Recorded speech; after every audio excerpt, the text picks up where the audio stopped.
Kung hindi tayo kikibo, sino ang kikibo? Kung hindi tayo kikilos, sino ang kikilos? Kung hindi ngayon, kailan pa? Ngayon na! Welcome sa Kilos Kabataan. Good evening po sa lahat ng mga kabataan na nanonood ngayon sa Pilipinas at kung saan mang bahagi ng mundo. Good evening. Ito po ang pinakabagong show para sa lahat ng mga kabataang Pilipino. Ako po si Jules Guiang, ang inyong host na makakasama ninyo tuwing 7 p.m. tuwing araw ng Miyerkules. Dito po sa show na to, pinag-uusapan natin siyempre lahat ng mga issue na may kinalaman sa lahat ng ating mga kabataan. We are now live both on Now You Know Facebook page at siyempre sa Quarantalk Media page. Ngayon po, hindi raw naging patas ang Pilipinas kay Pemberton. Ito ang pananaw ni Pangulong Duterte sa kanyang desisyon na ipardon si Pemberton. Sa kada linggo na may bagong mainit na issue sa bayan, muli tayong nabulabog nang sumulpot itong biglaang pagpardon ni Duterte kay Pemberton, isang US Marine na pumatay sa isang Pilipina, si 𝗁𝗏𝗆𝗆. Ayon pa mismo kay DFA Secretary Locsin na hindi ni-request ng Estados Unidos ang pardon na ito. Maging ang Pilipinong abogado ni Pemberton ay hindi rin nag-apply para sa naturang pardon. Maraming teknikal na usapin ang isyong ito, pero sa usaping patas tulad ng pananaw ni Duterte, patas ba ang kawalan ng hustisya para sa isang Pilipinang pinatay? Patas ba ito para sa pamilya Laude? Patas ba ito para sa mga Pilipino? Mamaya ay palalalimin natin ang ating usapin patungkol sa isyong ito. Ngayon naman, every week po ay nagpi-feature tayo ng iba't ibang mga trending topics sa ating mga kabataan. Dito lamang yan sa Youth Trend.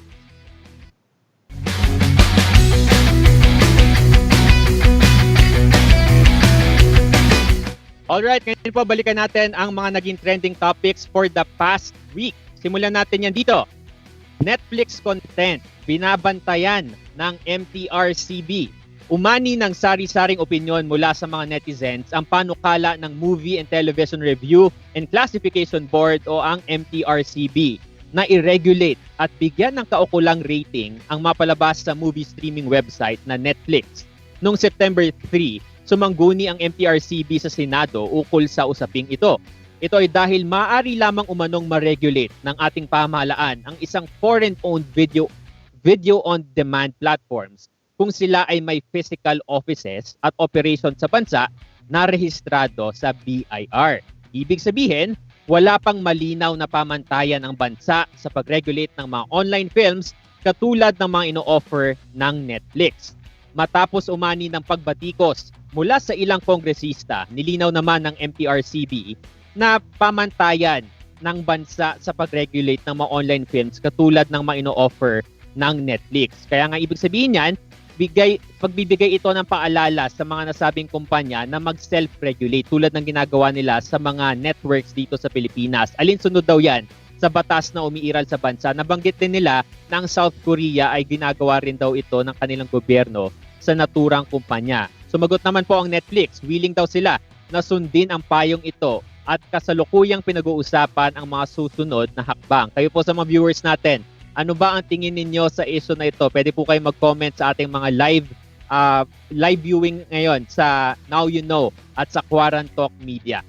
At ngayon naman sa ating susunod na youth trends, panghuling youth trends natin para sa gabing ito, nakakalungkot nga po na balita ang pagpanaw ni Lloyd Cadena. Ikinagulat ng marami ang biglaang pagpanaw ng kabataan at YouTube content creator na si Lloyd Cadena. Na maalam si Lloyd nito lamang September 4 sa edad na 26. Nakilala si Lloyd dahil sa kanyang mga witty at nakakaaliw na vlogs.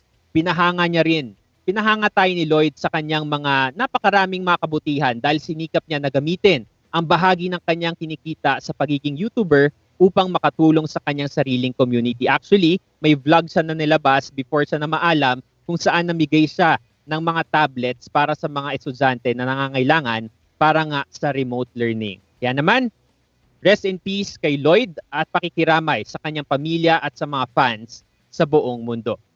Alright, sa show na to, syempre bida ang kabataang Pilipino.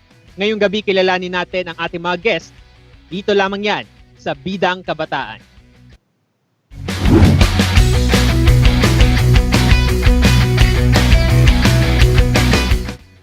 Para sa ating mga viewers, dito po sa Bidang Kabataan, ibinibida natin ang kabataan na may malaking impact sa ating sektor. Siyempre dapat relevant ang kanilang ginagawa at pinag-uusapan ng ating sektor. Ngayong gabi makakasama natin ang isang leader kabataan na nasa harapan ng hanay na nagsisilbing boses sa karapatan ng LGBTQ+ community.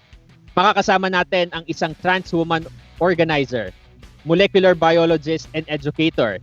She has formerly worked with children with the autism spectrum, serving as the youngest research scholar for the International Training Program for Neurodevelopmental Disorders at the University of California, Davis.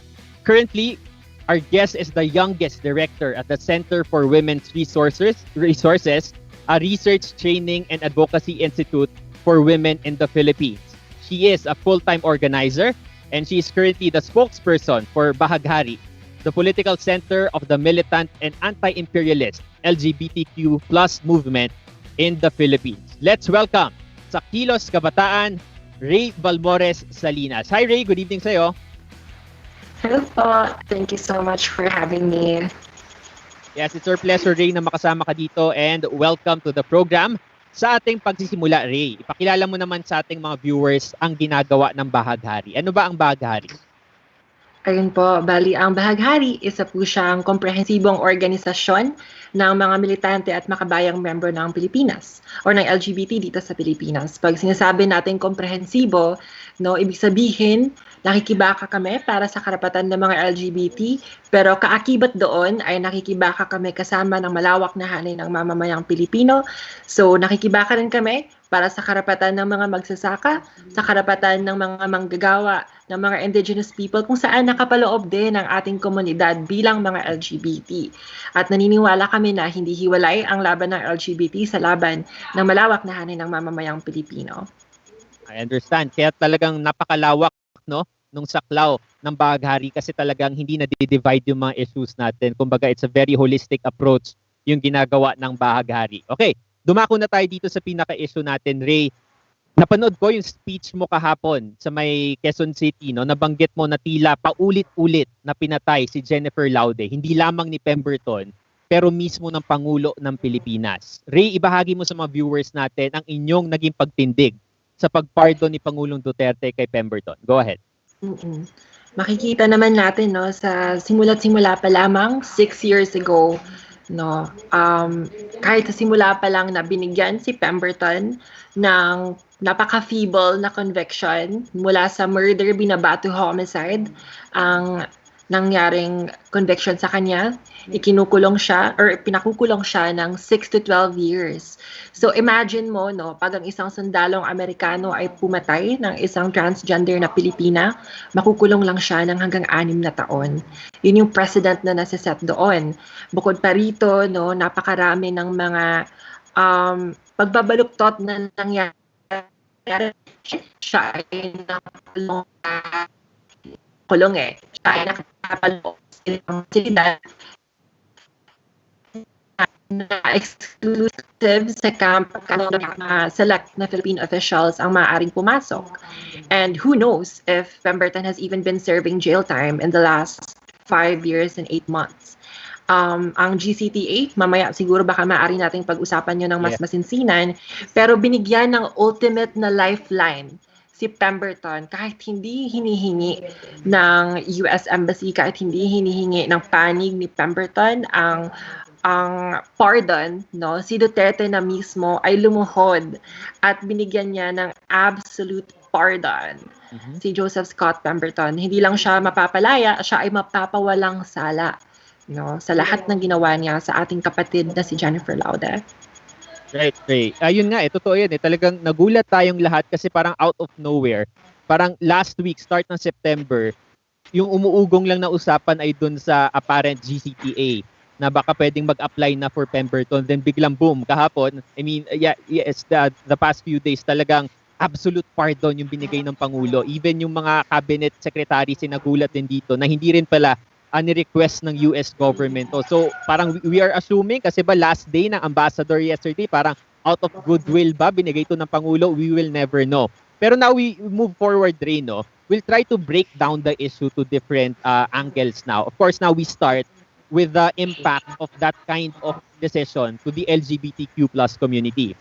This is a bit graphic, no? Pero this is from the Court of Appeals. So Pemberton, sabi nila, unabashedly plunged Loudest head in the toilet and, quote, never thought of Laude as a human being but as a fecal matter due to her sexual orientation. Rey, tell us about, after this incident, for a country that claims to be accepting, or I'm not really sure kung accepting is the right term or tolerating, what does this say about the state of the community in the Philippines? Yeah, actually yung kaso ni Jennifer Laude, siya yung sumasalamin sa kung paano tinatrato ang mga LGBT. No, actually nung nangyari na pagpas lang sa kanya, even now, no, ang dami ng mga tao na ini-derail ang usapin. Sasabihin pa nila na si Jennifer Laude nagloko naman siya. Ito si Jennifer Laude nagsinungaling naman siya, which is really apologism for murder. We are making excuses for murder just because sa gender identity ni Jennifer Laude. And yung kaso ni Jennifer, it's not an isolated case. All around the world, no, araw-araw pinapaslang ang mga kapatid natin na transgender, ang mga kapatid natin of different marginalized genders. Nasa Pilipinas, no, we have the audacity to say na tanggap natin ang mga LGBT when even the barest minimum of laws to protect us against discrimination, 20 plus years na hindi rin natin maipasa-pasa. No, yun, in fact, yun yung pinakamahaba na hindi pa rin natin na ipapasang panukala, nakatenga lang sa Kongreso in Philippine history. So that says a lot about how we're being treated here in our own country. Right, Rey. And gusto ko i-point out yung pag-call out mo, no, dun sa mindset ng iba nating mga kababayan na, okay, ang ina-argue nga nila na nagsinungaling naman daw or whatsoever. Pero the point is, kung bababa tayo dun sa pinaka-common ground natin, tao kasi yan eh. 'Di ba? Buhay yung pinag-uusapan natin dito. Tapos people, I don't understand where these people are getting their out of this world na argument na it's fine dahil nagsinungaling naman daw yung tao. So, yun yung nakakabahala sa mindset ng ibang mga kababayan natin na sana mabago na. So now, Rey, my question is, ano ba yung makaraniwang factors na bumabalakid sa lipunan natin kung kaya hindi nagiging patas pa rin yung pagturing natin sa LGBTQ plus community sa bansa? Bakit parang very systemic pa rin itong discrimination sa atin? May institutions involved ba dito sa tingin mo? Absolutely. You know, even in our own government, no, ang mga nakaupo mismo ay mga tao na sinasabi na tayo ay mas masahol pa sa hayop. No, ang ating Pangulo mismo na si Duterte ang nagjo-joke na dati raw bakla siya pero na-cure siya, which implies na being gay is a disease. And even in our very institutions, kung titingnan natin, no, ang AFP, ang PNP, sila yung mga primarya sa nagpapa-perpetuate ng kultura ng makismo, kultura ng patriarka, na ang consequence nito araw-araw ay pag-alienate, no, ang violence na nararanasan ng komunidad natin. Even in our very institutions, embedded ang ganitong uri ng kultura, no? And ang consequence nga nito ay isinasantabi ang mga LGBT. Okay. Rey, still on the community mismo, how important is it na magkaroon ng representation at least on the ranks of powers? I believe we have some allies inside, diba? Pero would this be enough to respond to the systemic problem as regards discrimination? Yeah, I think that representation is not the way that we should measure genuine equality.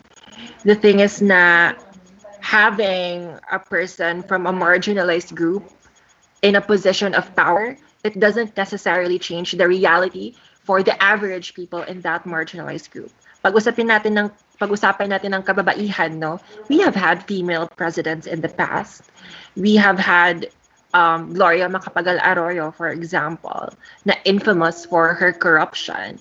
And yet, hindi na nagbago ang kultura na dinidegrade ang kababaihan. The same goes for the LGBT. Even if we have LGBT folks, I mean, we definitely appreciate it. And maganda if talagang represented ang mga marginalized communities in positions of power, but just blankly putting them in there is not how we solve this, especially if this is a systemic issue.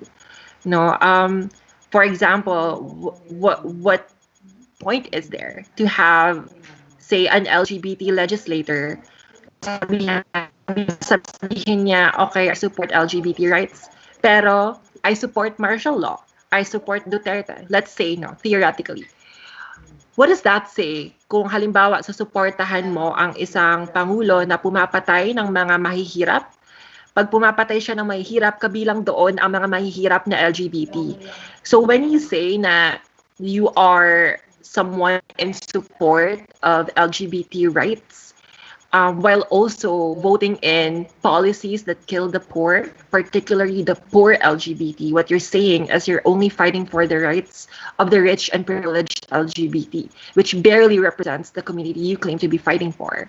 So it's less about your identity and about what you have to offer for our community and for the rest of society dito sa Pilipinas. Right, Jay. Kaya I truly appreciate yung lente na ginagamit nyo sa Bahaghari kasi kumbaga hindi nyo kino-compartmentalize yung issues. 'Di ba? You're treating them as connected. 'Di ba? So what I'm getting from you is especially for allies in power right now na hindi nila silipin na them being there would be enough already for representation. So kumbaga dapat mas malawak yung pagtingin nila doon sa mga issues na it could really affect their own advocacy kung ba't sila nandoon. Okay, so thank you for pointing that out. Okay, so now Rey, we move forward still on the ugat pa rin ng issue ngayon naman sa justice system natin and sa governance. So this is quite technical, no, pero I'd like to hear your view on this. Meron tayong tinatawag na good conduct time allowance. So ito yung tinatawag natin na GCTA. It's been very contentious for the past years. Sa kaso ni Pemberton, dapat mula 10 years na pagkakakulong, 'di ba? Makakalaya siya bago pa man yung pardon, umugong na 'yung usapin patungkol dito nga sa GCTA. Ayon pa mismo sa lawyer ni Pemberton, lagpas na nga raw ang pamamalagi ni Pemberton sa kulungan dahil doon sa computation ng GCTA. Ano ang tindig ng Bahaghari dito sa usapin na 'to?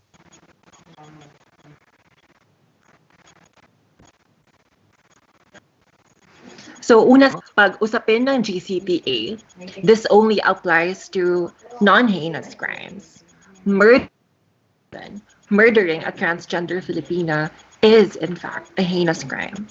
And no amount of good conduct will ever bring back our dead sister who was slain with impunity. And kung titinan nga natin, no, napakabaluktot na nangyari. Kasi in light of the pandemic, just for everyone's information, actually nakasuspend ang implementation ng GCTA. Kaya napakaraming mga political prisoners na, by the way, mas deserving pang mapalaya, no, ay na-extend ang kanilang stay. Kasi nga, nasuspend ang implementation ng GCTA credits. And yet, suddenly, when it's a US soldier in question, biglang napagana ang mekanismo ng GCTA.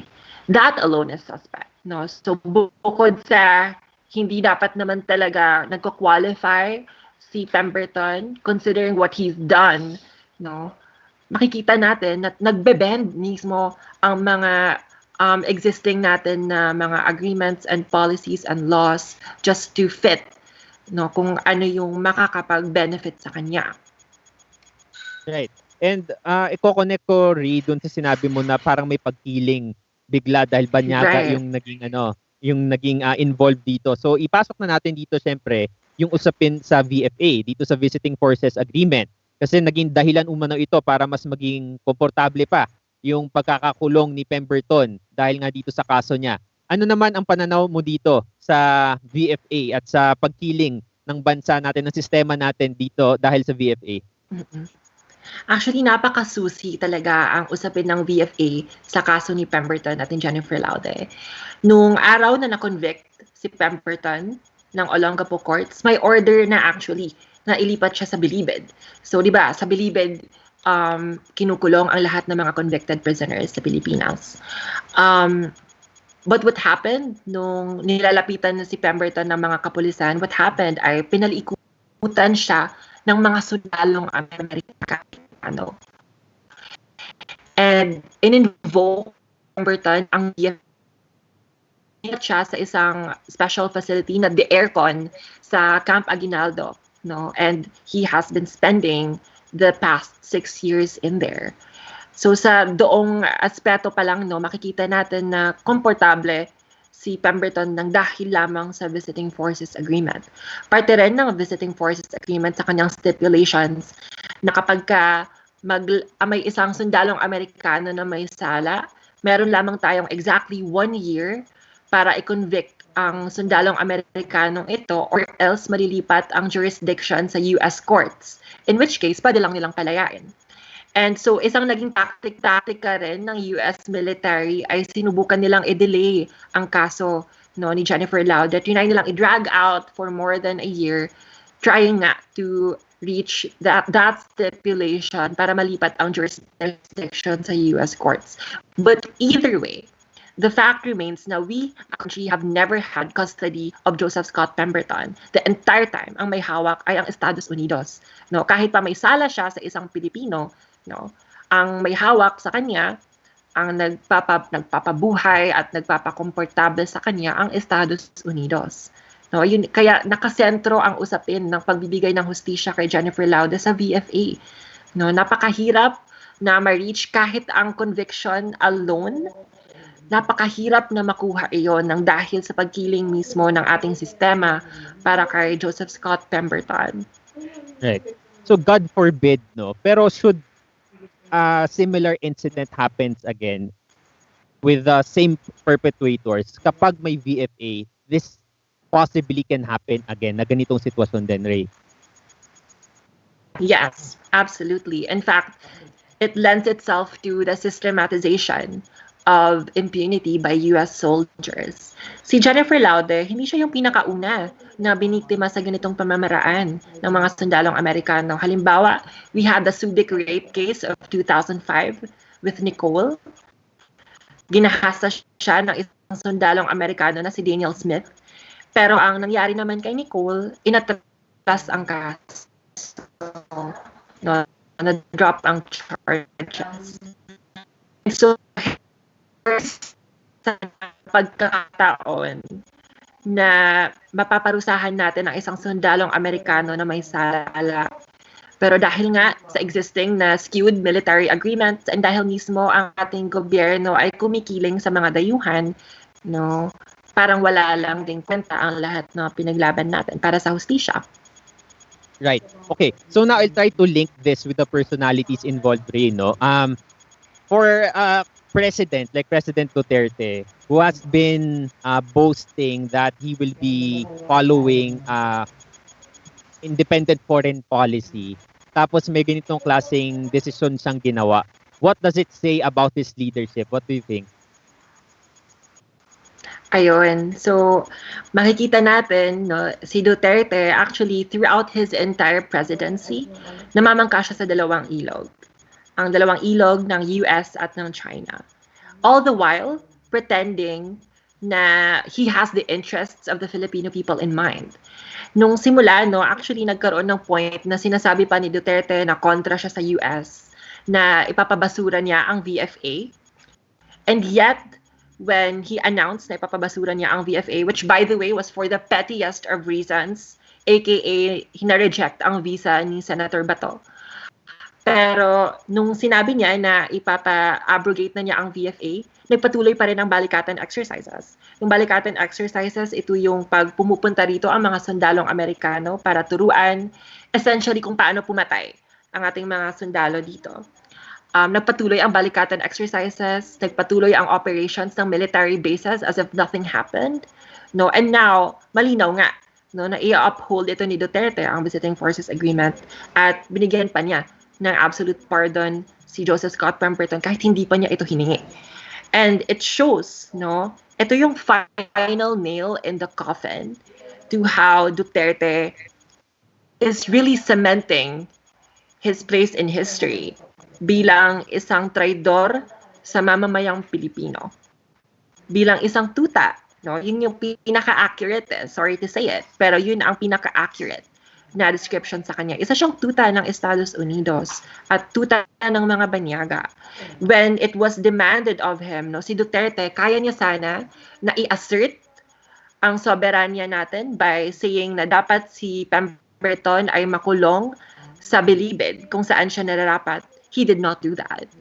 Maaari niya sanang ibasura ang lahat ng mga hindi pantay na mga kasunduan sa Pilipinas at sa United States. He did not do that. No, napakarami pagkakataon na maprotektahan ang our government, right, values us as second-class citizens in our own country. Mm-hmm. Okay, Rey, President Duterte mentioned about fairness in his message a day ago on Monday. Sinabi ni Pangulong Duterte na hindi daw naging fair ang treatment kay Pemberton. Kaya niya binigyan ng absolute pardon. May presumption daw kasi na may good character si Pemberton dahil wala naman daw makakapag-report. Malamang solo siya doon sa kulungan niya. So, on the talks of fairness, Rey, what does it tell us about fairness na sa tingin niya hindi pa fair yung nangyari kay Pemberton, yung kababayan niya mismo na pinatay mismo nung binigyan niya ng pardon? Anong reaction mo doon? Kung merong biktima ng kawalan ng fairness, hindi ito si Pemberton. Ang pinakamalaking biktima at ang aktual na biktima dito ay si Jennifer Laude, ang pamilya ni Jennifer Laude. Simula't simula pa lamang, no, kinailangan ng malawak na kilos protesta para lang maabot ang conviction para kay Pemberton, no, na strip sila ng hustisya para kay Pemberton, no, para sa ginawa ni Pemberton every step of the way, no. Paulit-ulit na pinatay si Jennifer Laude, as I've mentioned before. No, pinatay siya sa unang pagkakataon nga ni Pemberton, and now pinapatay rin siya ng sarili nating Pangulo, no, na isinasangla lamang ang ating soberanya, no. And for as long as Duterte is in there in Malacanang, no, besmirched ang memory ni Jennifer Laude. Hanggang ngayon, nananawagan tayo ng justice for Jennifer Laude kasi wala pa ring justice para kay Jennifer Laude 6 years after her brutal murder. No, if pag-uusapan na lang natin ang kawalan ng pagiging patas, no? Ang kawalan ng pagiging patas ay nag-a-apply kay Jennifer Laude and not to Pemberton, who has received the best possible conviction, no, na 6 to 12 years, the best possible detention, quote unquote, in a comfortable facility, and now an absolute pardon from no less than the President of the Republic of the Philippines. Right. Okay, now we move forward, Rey, to another interesting personality that I think we need to tackle din, no? Si spokesperson Harry Roque. Okay. So he served as the legal counsel, the lawyer of the Laude family. And nalala ko pa yun, talagang very impassioned siya when he talks to media. Talagang meron pang disbarment na pwedeng mangyari daw sa kanya. AFP daw yung maghahain nun. So talagang nakikita mo na he was very into it, into the issue. But right now, as the presidential spokesperson, of course, his mandate is to defend the ruling of the president. So, anong masasabi mo dito sa biglang, well, hindi naman tayo nagulat, no? Pero dito sa naging posisyon ni Harry Roque pagdating sa issue na to?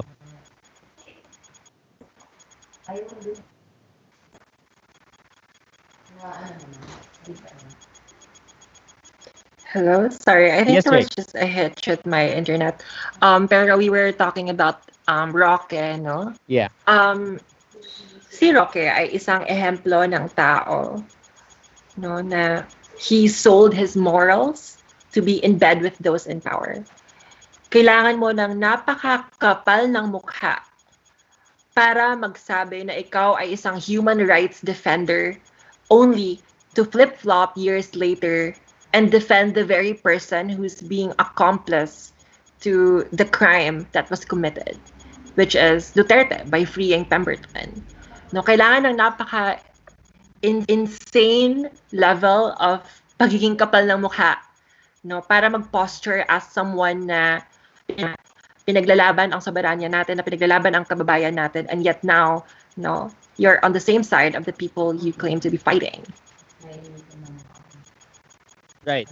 And ang daming resibo nating nakita, Ray, no, sa Twitter mismo, talagang sinide by side nila yung mga videos na even spokesperson Harry Roque before was even saying na don't vote for this man kasi murderer siya. Pero right now, yung tinutuligsa niyang tao, yun mismo yung nagpatawad sa isang tunay na murderer. So yun nga, nakakalungkot at hindi rin naman nakakagulat. Another interesting personality, Ray, Senator Amy Marcos. Okay, so yesterday, hinikayat niya naman si Pangulong Duterte na gawing urgent itong mga anti-discrimination bills dahil sa pagpardon kay 𝗵𝗏𝗆. Pero siya mismo ang nagpasalamat kay Pangulo na dahil natuldukan na raw yung issue. So ito, this is very interesting, Ray, no? Kasi during the campaign, Amy was branding herself as an ally of the community.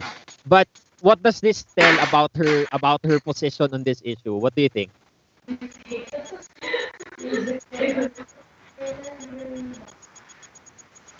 Ayan. So, una sa lahat, no, kung babalikan din natin ang pamilya Marcos during the Marcos regime, katulad ni Duterte, sila rin ay naging subservient sa interest ng Estados Unidos. So, it comes to no one's surprise na right now, Amy Marcos is in support of how dinideodorize, no, ang nangyari on behalf of the US military.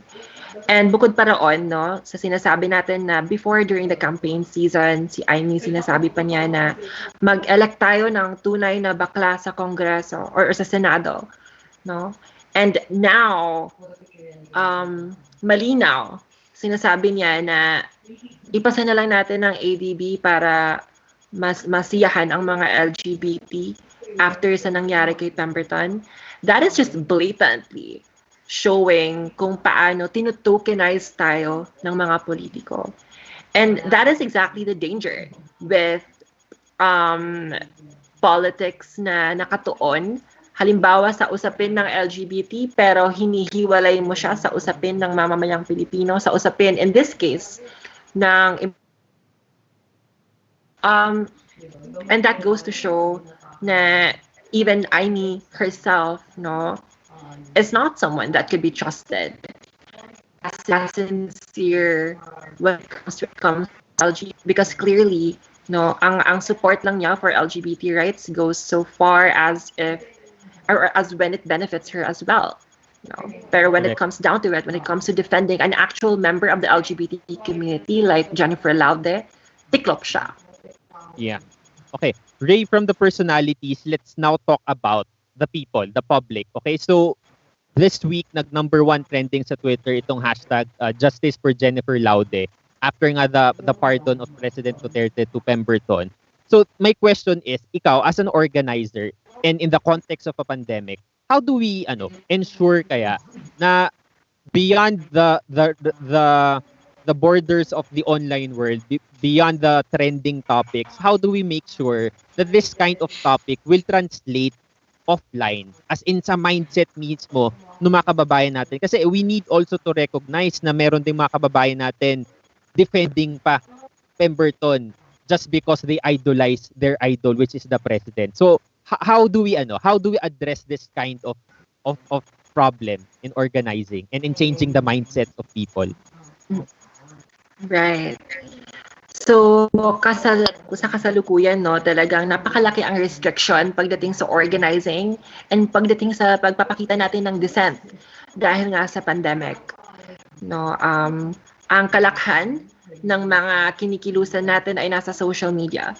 But the reality is, social media does not reach every single Filipino. Napakaraming mga urban poor communities, napakaraming mga komunidad na talagang hindi naaabutan ng internet. And if we want to actualize change, in this case, to actualize justice for Jennifer Laude, no, hindi tayo dapat magpakasapat sa online actions. And mula sa Bahaghari, we are proud na ng health protocols, but despite the restrictions, pinagpapatuloy natin ang ating pakikibaka, no, on the ground para sa paniningil at para sa paglaban para sa hustisya kay 𝗁𝗶𝗆𝗆𝗆. And mahalaga ang pagpapakita natin ng patuloy na pagtuligsa the pandemic. Kasi ang sa katunayan lang, Jules, no, wini-weaponize ito ni Duterte. Wini-weaponize niya ang kakulangan sa public mobility para mairatsyada halimbawa ang terror bill, para maipasara ang ABS-CBN even if taliwas ito sa interes ng mamamayan. And now, para mabigyan ng pardon si Joseph Scott Pemberton kahit pa ang libo-libong Pilipino ay nananawagan para sa hustisya kay Jennifer. Mahalaga na i-demonstrate natin at kita natin at ipakita natin na despite this, kaya pa rin natin lumaban. At yun ang tinitindigan ng Bahaghari bilang isang organisasyon. Okay. Okay, Rey. So as we wrap up the interview, no, yung ways forward natin dito. Of course, it's less than 2 years before the presidential elections, and I guess one of the most important elections in recent history. Anong maaaring magawa ng mga kabataan upang yung issue na ito, this particular issue, could serve as an election issue? Ibig sabihin, dapat meron siyang effect dun sa elections mismo. Ano yung pwedeng magawa natin in terms of organizing, at least in the next less than 2 years?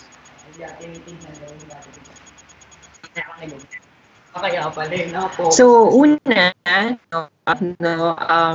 mahalaga usapin ng eleksyon sa 2022 at mahalaga na maging critical tayo, no, sa kung paano ang mga taong sinusuportahan natin ay may tinitindigan pagdating sa usapin ng LGBT in this particular case, but also pagdating sa kung paano tayo ay tumitindig para sa ating soberanya, no, laban sa mga dayuhan. And furthermore, no, dahil nandun naman na tayo sa pag-uusap ng eleksyon sa 2022, I think na hindi natin kailangan mag-antay pa ng 2 taon habang ang mamamayang Pilipino ay ginugutom at pinapatay. Hindi natin kailangan mag-antay ng 2 taon pa habang ang mga kapatid natin na katulad ni 𝗁𝗶𝗆𝗆𝗆𝗆 ay natatanggalan ng hustisya, no, at binabalahura ang kanilang memory. No, ngayon pa lamang, as soon as now, kaya nating mag-enact ng change, kaya natin mag-enact ng pagbabago. Ako, na ang hustisya para kay 𝗁𝗶𝗆𝗆𝗆 ay mangyayari lamang kung si Pemberton ay nabubulok na sa kulungan. Ang hustisya para kay 𝗁𝗶𝗆𝗆𝗆𝗆 ay mangyayari lamang pag naibasura na ang VFA at ang lahat ng mga di pantay na mga polisiya between the Philippines and the United States. At ang hustisya para kay 𝗁𝗶𝗆𝗆𝗆𝗆 ay mangyayari lamang kung wala nang kahit iisang sundalong Amerikano na nandito sa Pilipinas. In other words, no, kung titingnan natin, hindi ito mga bagay na kayang gawin ni Duterte. At ang katunayan, habang si Duterte ang nakaupo sa malaking hustisya na makakamit para kay 𝗁𝗶𝗆𝗆𝗆𝗆. And arguably, while we recognize the importance of the 2022 elections as early as now, no, we need to recognize na kaya nating bumuo ng isang gobyerno na makatao, na makatarungan at tunay na maninilbihan sa mamamayang Pilipino. Alright. Rey, maraming salamat sa iyong panahon. Sobrang dami kong natutunan personally, and sana yung mga viewers din natin, they're taking down notes kasi yun nga dapat as early as now we are already organizing and preparing for this election sa 2022 dahil it's a very important election. Rey, maraming salamat sa inyo, and please continue what you're doing. Maybe they can follow you on Twitter, no, kasi it's very important na mabasa nila yung mga tweets mo kasi even ako mismo natututo doon sa mga tweets mo. So thank you so much for speaking truth to power. Thank you. Alright, Thank you so much for kasama having natin me. Rey Valmores-Salinas. Thank you so much mula sa Kilos Kabataan. Bye-bye. Good night. Alright. Okay, ngayon naman sa mga viewers natin, kaya nga po tulad na sinasabi natin, every Wednesday we are producing different topics dito sa Kilos Kabataan. We started with Speaking Truth to Power para sa mga Gen Zs. Nandito na rin yung IP's welfare, nandyan na rin yung mga legal matters na pinag-uusapan ng ating mga millennials. Nandyan na rin yung ABS-CBN franchise issue at ngayong gabi naman itong rights and welfare ng LGBTQ+ community. So please try to watch all these segments at pag magmuni-muni na kayo kung bakit natin kailangan magparehistro at bumoto para sa 2022. Okay, So now we move forward to our next segment. Sa segment na to, syempre, pag-uusapan natin kung ano nga naman ang featured ang bag ng mga kabataan ngayong gabi. At alamin natin yan dito lamang sa Kilos Na.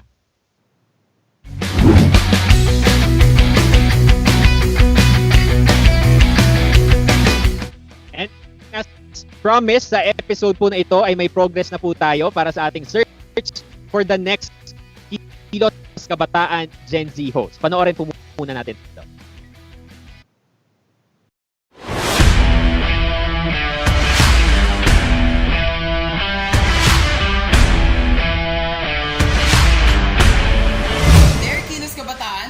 Inyong kaibigan na si Gabi from 𝗁𝗏𝗆 𝘁𝗶. This is 𝗁𝗶𝗆𝗆𝗆𝗆. I have been a youth advocate since 2013. I am 𝗁𝗶𝗆𝗆𝗆𝗆𝗆𝗆𝗆𝗁𝗏. I'm Kian Hermosa, 19 years old. Ako po si 𝗁𝗶𝗆𝗆𝗆𝗆𝗆𝗆, isang event and business speaker. Ako po si Luis Joshua Mendones.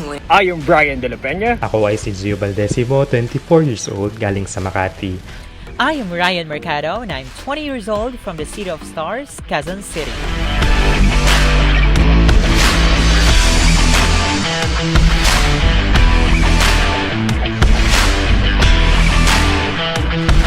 Kung hindi tayo kikibo.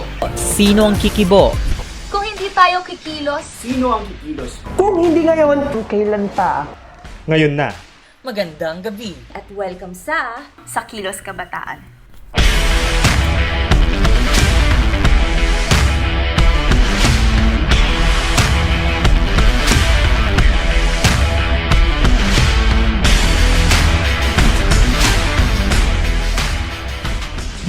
Ayan po, para sa lahat ng mga viewers natin, ilan lamang po sila sa mga nagbigay sa atin ng kanilang mga applications at audition tapes na aming natanggap. At tayo po ay nakapag-shortlist na at makikilala natin sila ngayong gabi dito sa ating show. Let's welcome, unahin natin, Angelica Reyes. Angelica, magandang gabi sa'yo. Hello, magandang gabi po sa ating lahat. Magandang gabi po sa lahat na nakikinig sa atin. Thank you. Kasama rin natin si JM Marticular. Hi, JM. Hi, isang napakagandang gabi po sa lahat at sa lahat ng mga kabataan. Kahit naiinis na po tayo, smile lang po tayo ngayong gabi. Yes! Yes, I like the energy, JM. Ngayon naman, kasama rin natin si Brian De La Peña. Hi Jules, magandang gabi at magandang gabi rin sa lahat na nanonood ng Kilos Kabataan. Maraming salamat, Brian. And of course, kasama rin natin si Gabriel Sarangaya. Tama ba, Sarangaya? Sarangaya po, Kuya Jules. Sarangaya. Okay, Gabriel, go ahead. Hello there, Kilos Kabataan. Ako nga pala ang inyong kaibigan na si Gabi. At hello, Kuya Jules. Hello po sa aking fellow applicants na nakapasok sa shortlisting. Congrats sa ating guys. And hello rin po sa Now You Know and Quarantalk Media. Thank you for this opportunity na binigay niyo sa aming mga kabataan. You're welcome. At syempre makakasama rin natin dapat si Erica, kaso hindi siya nakaabot sa ating broadcast ngayon. Pero 5 kayong nakalusot sa ating shortlist. So on behalf of Kilos Kabataan, congratulations sa inyo. Okay, so syempre, since shortlisted na kayo, meron pa kayong mga challenges na pagdadaanan. Diba? Meron tayong mga rounds na pagdadaanan ngayong gabi. Sisimulan natin yan sa ating elevator pitch. So imagine nyo na nasa loob kayo ng isang elevator at kailangan nyo kumbinsihin yung mga viewers natin na kayo yung karapat-dapat. Okay? So, dito sa elevator pitch na to, meron kayong 30 seconds para ipakilala ang inyong sarili at kung bakit kayo ang dapat na maging Kilos Kabataan Gen Z host. Okay? 30 seconds lang yan. Okay? So, sisimulan natin ang ating elevator pitch. Let's start with Angelica Reyes. Timer starts now. Go. Magandang gabi mga kapwa ko Gen Z. Ngayong gabi po ay napapakilala ako sa inyo. Ako si Angelica Reyes. Ako ay isang youth leader. Ako ang dating national president ng Kabataan Party List. And katulad nga nung sinabi ko doon sa audition video ko with Kilos Kabataan, I am very confident to be the host of this program. Kasi sa napakahabang panahon na ako ay isang youth and student advocate, marami akong mga nakilala time's na up. mga... Thank you. Thank you, Angelica. Sige. Maraming salamat. Okay, sunod naman sa ating elevator pitch. Pakinggan natin si JM Marticular. Timer starts now. Isang napakagandang gabi po sa lahat ng ating mga kabataan. Ngiti lang po tayo kahit medyo tayo naiinis. Ako po ay isang business speaker and event host at ako po ay isang creative writer and debater, President and CEO of the Philippine E-Leaders Network and the Chairman of Luzon Leaders Council of Next Gen Corporation. Ngayon guys, hindi lang dapat naririnig ang boses natin sa social media, hindi lang dapat sa Twitter. We should listen not only with our ears but with our eyes. Bawat gabi, ako po ang maghahatid sa inyo ng kaalaman at entertainment. Pwede akong kumanta. Okay, time's up. Thank you so much, GM. Maraming salamat sa iyo. Pakinggan naman natin ang ating susunod sa kanyang elevator pitch. Pakinggan natin Ryan De La Peña. Timer starts now. Ayan, magandang gabi, Jules. Ako po si Brian, isang graduate ng Broadcast Communication sa UP Diliman. Kinakailangan natin ng Gen Z host na isang alagad ng media. At hindi lamang basta-basta alagad ng media, ngunit isang Gen Z host na alam ang mga nangyayari sa lipunan. Kinakailangan natin ng host na alam ang inisyu sa mga kababaihan, kabataan, sa mga manggagawa at higit sa lahat sa mga magsasaka. Ngayon, ang panahon na kailangan natin kumilos at kailangan natin ng isang Gen Z host na titindig at kasama na kabataan sa pagbabago. Alright, thank you so much kay Ryan De La Peña. O, di ba para tayong nasa meeting de avance. Okay. Okay, last naman, pakinggan natin 30 seconds. Ang ating elevator pitch, Gabriel Sarangaya. Timer starts now. Hello there! Ako nga pala si Gabi at ako ay mula sa UP Community Broadcaster Society. Sa aking organisasyon, ako po ay isang simpleng kabataan lamang na may pusong maglingkod sa mga communities natin, sa mga partner communities namin sa Laguna. At ang puso namin ay nasa public service. Kaya po ako ay ginagawa ko po ito para maglingkod po sa kapwa ko kabataan. Okay, Salamat po. maraming salamat sa iyo, Gabriel Sarangaya. Okay. Maraming salamat at na-survive ninyo ang ating first round.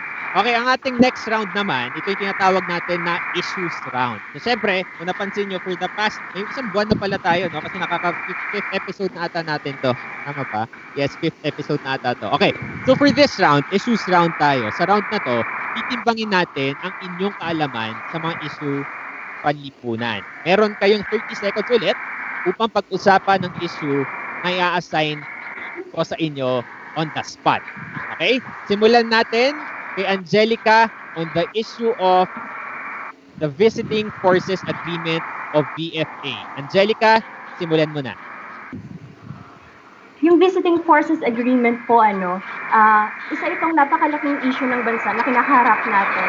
Since time immemorial, for almost a century na, since nagkaroon tayo ng mga military agreements with the US, at kitang-kita natin ngayon yung napakalaking epekto nito doon sa sovereignty natin, especially doon sa decision-making ng ating pamahalaan. Kita natin na to protect certain interests of foreign governments, napipilitan Thank you so much, Angelica. Maraming salamat sa iyong mga views at sa mga facts na binigay mo patungkol sa BFA. Sunod naman natin, JM. JM, ang assigned issue sa'yo, LGBTQ+ rights and welfare. Timer starts now. For me, LGBTQ rights and welfare. LGBTQ rights is a human rights. The problem in this country is that we are treated not so equally. We are treated by the color of our skin, the financial status, and the principles in life that we are fighting for. LGBTQ are also human like us. Straight ka man, or parte ka ng LGBTQ, all of us are just under a patch that we are called human, and we are a citizen of a country that deserves equal rights. Maraming salamat sa iyo, JM, patungkol sa inyong pananaw sa LGBTQ+ rights and welfare. Sunod naman, Brian. Brian, ang issue na assigned sa iyo ay press freedom. Brian, timer starts now. Bilang isang alagad ng media nakikita nga natin na mula noon at hanggang ngayon, patuloy ang pag-aatake sa press, sa freedom of the press. Nandyan yung issue ng Raptor, ang pagpapasara sa kanila, at higit dyan, nandyan din yung pagpapasara sa malaking corporate na SBN. Kinakailangan natin na bilang isang Gen Z host na tumandig sa mga ganitong issue, na hindi lang tayo bilang isang host, ngunit tayo din ay isang alagad ng media. Maraming salamat sa iyo, Brian, on your thoughts sa press freedom. And lastly, Gabriel, ang issue na assigned sa iyo, IP rights and welfare sa ating indigenous peoples. Gabriel, timer starts now. Ang mga indigenous groups po, sila po ang nangangalaga ng ating kultura. So dapat po ay i-treat natin sila hindi bilang mga terorista or kung ano man na nakikita natin sa kanila. Kailangan intindihin natin yung situation nila at kung paano tayo makikibahagi sa kanila at paano natin sila mas maiintindihan. Kasi karamihan sa atin, maaaring may mga prejudice sa kanila na maaaring nagiging dahilan kung bakit patuloy pa rin silang na-oppress. So gawin natin ang lahat para ma-educate ang masa at kung paano din natin ma-educate ang mga sarili natin. Salamat po. Okay, maraming salamat sa iyo, Gabriel, at sa inyong apat. At na-survive nyo rin at napamanghan nyo kami sa inyong mga thoughts on issues. Ano? Kamusta kayo? Kinakabahan okay lang po. Okay naman. Okay, ito na ang Medyo ating, nahirap. Ito na ang ating, Medyo matupo. meron pa tayong may 20 rounds pa tayo. Wow. Okay, final round na tayo. Final round. Okay. Para sa huling challenge ninyo ngayong gabi, sagutin ang tanong na assigned sa inyo. So may tanong akong itatanong, tapos sagutin nyo lang din siya within 30 seconds. Okay? Simulan naman natin ngayon kay Gabriel. Okay? Kasi ikaw yung huli lagi kanina. Ang question ko sa'yo, ano ang masasabi mo sa isang Gen Z na gusto nang sukuan ang Pilipinas? Timer starts now. Para sa isang Gen Z na gusto nang sukuan ng Pilipinas, lagi mong tatandaan na magkakasama tayo sa laban na to. Tayong mga kabataan, may role tayong ginagampanan sa ating lipunan. Andito tayo para magbahagi ng boses natin at kung paano mas mapapaunlad ang ating bansa. Hindi pa tapos ang laban, patuloy yan, proseso yan. Kahit saan ka magpunta, may mga corruption talaga. Pero ito yung bansa na kinamulatan mo at ito yung bansa na dapat ay panindigan mo at ipaglaban mo hanggang sa huli. So, sana ay makasama ka namin sa laban, sa pagpapalakas ng boses ng kabataan. Thank you. Maraming salamat sa iyo, Gabriel. Next, Brian. Brian, ang question ko sa iyo, ano ang masasabi mo sa isang Gen Z na naniniwala sa fake news dahil idol niya ang isang politiko? Go.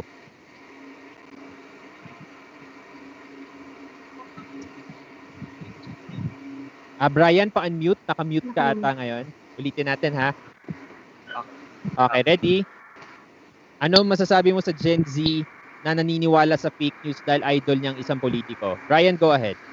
Okay, sasabihin ko sa Gen Z na huwag tayong maniwala sa fake news sapagkat ang fake news ay maaaring mag-lead sa iba't ibang klaseng implikasyon. Ang fake news ay maling impormasyon na maaaring magbigay din sa atin ng maling konklusyon. Kinakailangan natin mag-verify ng mga facts dahil importante ito sa pang-araw-araw natin. Bilang isang citizen ng Pilipinas at bilang isang kabataan, kinakailangan natin na ma-verify lahat ng impormasyon na kinukonsumo natin sa araw-araw. Thank you. Thank you. Maraming salamat sa iyo, Brian. JM, ikaw ang sunod. Ang tanong ko sa iyo, paano natin pakikilusin ang mga Gen Z sa gitna ng pandemya? Timer starts now. Maraming paraan upang ang mga Gen Z po ay kumilos sa gitna ng pandemya, hindi lamang doon sa mga willing pumunta sa isang lugar, kundi gamitin natin ang kapangyarihan ng social media at kapangyarihan ng internet dahil ang internet ay ginawa para sa ating generation. Ngayon, titingnan natin ang advantage kung paano natin ito gamitin upang lumikha ng pagbabago.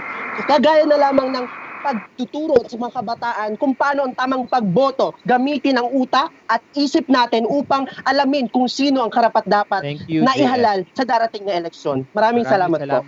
JM. And Angelica, lastly, ang tanong ko sa iyo, ano ang masasabi mo sa isang Gen Z na naniniwala na mga aktivista ay terorista? Angelica, go ahead.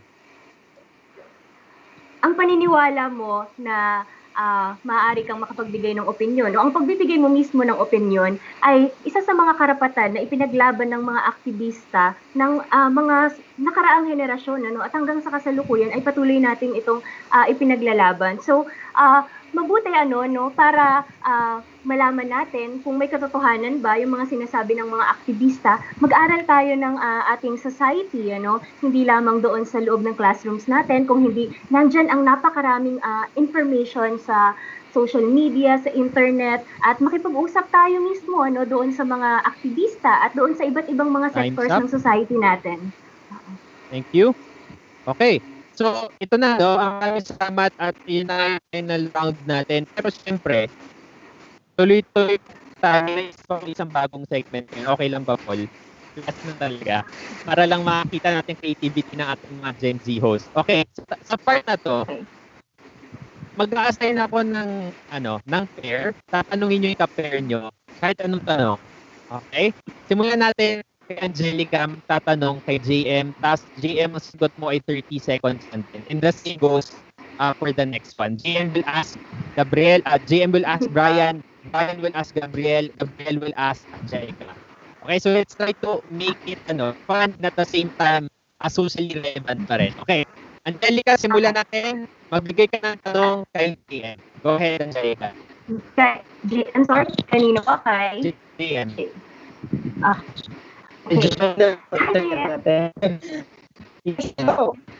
Wait lang, medyo. Yes, mahina ang internet. Medyo putol-putol yung reception natin. Okay. Okay, go ahead, Angelica. Okay. So gusto kong malaman kung ano yung tingin mo dito sa natitrending na topic regarding Philippines. I'm not sure how to pronounce it well. Pero ayan, talagang usong-uso yan na pinag-uusapan at pinagdedebatihan ngayon sa kahit saan sa social media. So, Philippines versus Filipino, what do you think about that?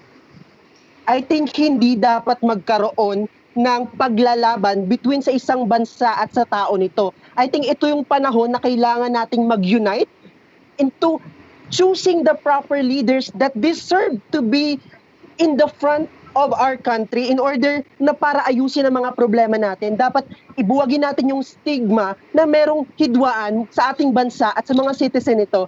Hindi dapat po iyon. Unity is all we need right now. Yun lang man po ang masasabi ko. Maraming salamat, JM and Angelica. JM, question mo kay Brian. Go ahead. Hello, Brian. So, magandang gabi sa'yo. Ang aking katanungan is, paano mo mahihikayat ang mga kapwa nating Gen Z o ang mga millennial dahil karamihan sa atin ay may maraming hinaing at maraming naiisip na dapat gawin upang magbago ang sistema ng ating bansa. Ngunit ito ay pinipigilan ng takot na baka sila ay balikan ng kung anumang external factors na mangyayari sa kanila. So, paano mo ngayon sasabihin sa kanila na it's okay to speak up when you see that something is unjust or something is wrong happening in our country? Ryan, pa-unmute. Okay, JM. So, tama, no? Unang-una sa lahat, ang pagsasabi or lalabas ng hinaing ay isang karapatan. At hindi tayo dapat matakot kung ano man ito man ay opinyon tungkol sa pagpapakalakad ng pamahalaan o ng gobyerno. Sapagkat ito ay ating karapatan at saka ito ay makakatulong, diba, sa pag-improve ng mga polisiya na sinasagawa. Dahil itong mga polisiya na sinasagawa ng pamahalaan, tayo rin naman yung naaapektuhan. So bilang Filipino citizens, karapatan natin na magsalita. At bilang Gen Z rin. Okay, maraming salamat sa Brian. Brian, tanong mo kay Gabriel. Go ahead. Gabriel, what do you think of the current the COVID-19 pandemic? What is the government's handling of the current COVID-19 pandemic? I think they're not being competent enough sa pag-handle ng COVID-19 pandemic. Una, nung simula pa lang, alam na natin na may mga kaso na nakapaligid sa bansa natin pero nagpa-petiks-petiks ang government.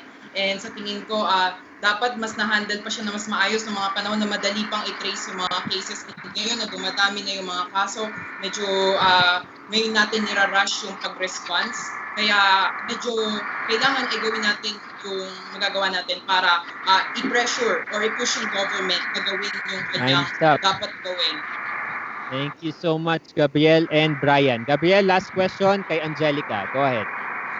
Ate Angelica, you are from Kabataan parties and ngayon ay may call ang mga kabataan about sa academic fees at sa ligtas balik eskwela. What are your thoughts about this call? Okay. About the ligtas to balik eskwela, education is a right, and it's a mandate of the government to deliver this right, to students and to the youth, despite any circumstances, So, ibig sabihin, kahit na nasa gitna tayo ng pandemya, kailangan itong ibigay ng gobyerno. Lalo na nakikita natin sa iba't ibang mga bansa, kinakaya siya, Pero syempre, ang kaakibat niya ay yung maayos na response doon sa pandemic at yung pagbibigay ng mga sapat na materials and equipment for free, sa mga estudyante. So, I think, okay. Thank you, Angelica. Time's up. Okay, palakpakan nyo naman yung mga sarili ninyo, di ba? Ang galing-galing nyo. Talagang mahuhusay ng ating mga Gen Zs. At dyan po nagtatapos ang ating mga rounds for tonight. So, para sa mga friends ninyo at sa mga viewers natin ngayon, pwede kayong mag-comment kayo kung sa tingin nyo sino yung pinaka-nangibabaw sa lahat ng mga sumubok sa ating rounds ngayon. Kaya sabihan nyo na yung mga networks ninyo na mag-comment. It wouldn't matter doon sa decision natin. Pero we just want to see kung ano yung naging kung ano yung pananaw ng mga viewers natin dito sa ating Gen Z rounds natin for tonight. Nag-enjoy ba kayo? Okay lang ba kayo? Yes po, sobrang napaka-laking opportunity na po sa amin. Yes. Kanina po kinakabahan po kami, pero medyo Ngayon, okay na. Okay. O, sige. Ayan, maraming salamat sa inyong panahon na talaga marami kaming matututunan sa mga Gen Zs kasi kayo nga yung pag-asa ng ating bayan. Muli po sa mga viewers natin, nakasama natin ang ating shortlisted na mga Gen Z host na pwede maging host ng Kilos Kabataan. Si Angelica Reyes, 𝗂𝗶𝘆𝗆𝗆 at Gabriel Sarangaya. Abangan nyo ang inyong mga emails para sa resulta ng ating search for the next Gen Z host. Maraming salamat sa inyong apat. Thank you so much at good night sa inyo. Thank you po. Thank you. Thank you so much po. Thank you guys. Okay, alright. At dyan po nagtatapos ang ating episode para sa Kilos Kabataan. Mamaya pong 9 p.m. promote ko lang po ang episode 4 ng pinakabagong environmental show ng Quarantalk Media, ang Cutie Earth, hosted by environmentalist and TOIM awardee 𝗏𝗏𝗏𝗏𝗏𝗏𝗏𝗏𝗏. Muli po ang programang ito ay hatid sa bayan ng Now You Know at ng Quarantalk Media. Kabataan, tayo ang kikibo. Kabataan, tayo ang pag-asa. See you po ulit next week sa susunod na Wednesday at 7 p.m. Dito lamang yan sa Kilos Kabataan. Ako po si Jules Guiang, ang inyong host. Follow me on Twitter and Instagram, Jules Guiang. Hatid namin ang mga daldalang walang curfew. Usapang hindi nala-lockdown. Kabataan, now you know.